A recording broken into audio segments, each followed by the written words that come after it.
2006 সালের 28শে অক্টোবরের পূর্বে আমাদের 4 দলীয় জোট ক্ষমতার শেষ প্রান্তে এসে ক্ষমতা ছাড়ার লক্ষ্যে বিদায়ী অনুষ্ঠানের মতো পল্টনে এক ঐতিহাসিক সমাবেশ ডাক দিয়েছিল।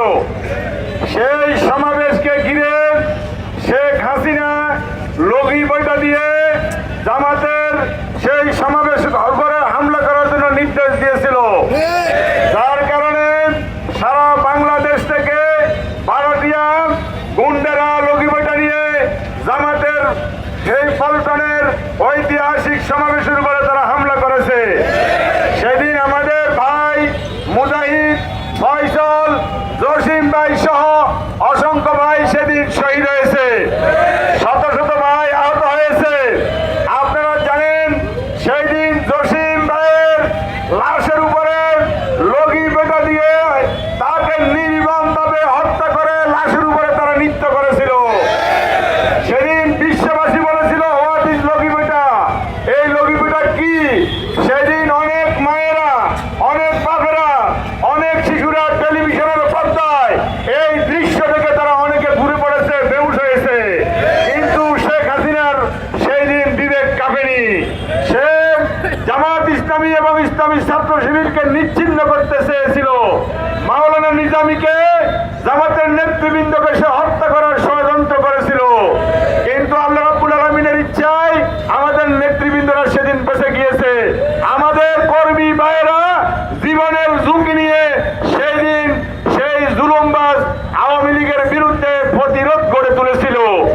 সম্মানিত ভাইরা, আপনারা জানেন প্রতিবেশী রাষ্ট্রের সহযোগিতা নিয়ে সন্ত্রাসী কায়দায় তারা ক্ষমতায় আসার পরেও এই পর্যন্ত 15টি বছরে তারা আমাদের শত শত ভাইকে তারা শহীদ করেছে।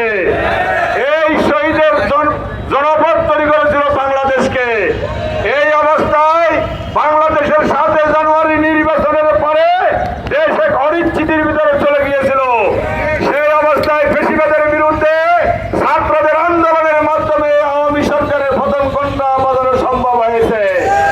আজ আমি আপনাদেরকে বলতে চাই, পল্টনের সেই হত্যাকাণ্ডের সাথে ছিল খুনি হাসানুল্লাহ গিনু, এই হত্যাকাণ্ডের সাথে ছিল তোফায়েল আহমদ, এই হত্যাকাণ্ডের সাথে ছিল রাশেদ খান মেনন, এই হত্যাকাণ্ডের সাথে ছিল মাহবুবুল আলম হানি।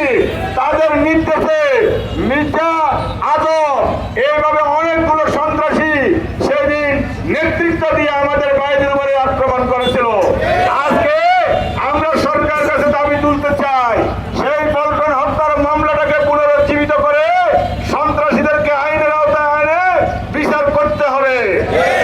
এই বিচার যদি না করা হয় সামনের দিকে এইভাবে অবিচার শুরু হবে, সেজন্য এই বিচার করা অত্যন্ত জরুরি।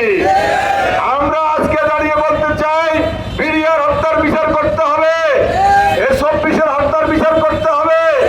আওয়ামী লীগের আপনারা সাময়িক নিষিদ্ধ করেছেন, স্থায়ীভাবে নিষিদ্ধ করতে হবে।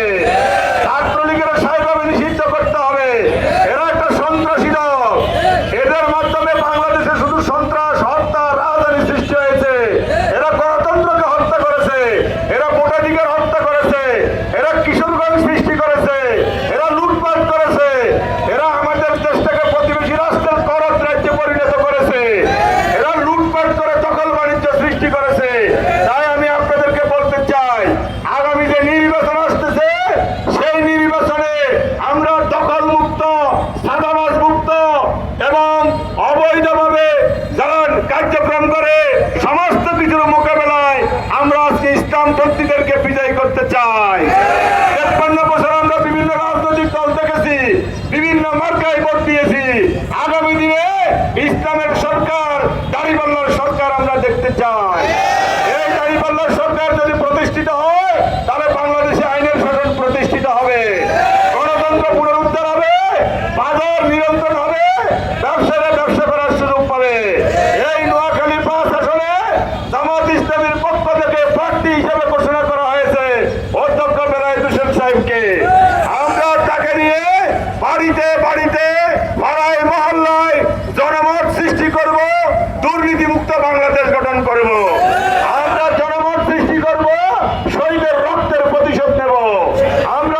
সৃষ্টি করব, এই দেশটাকে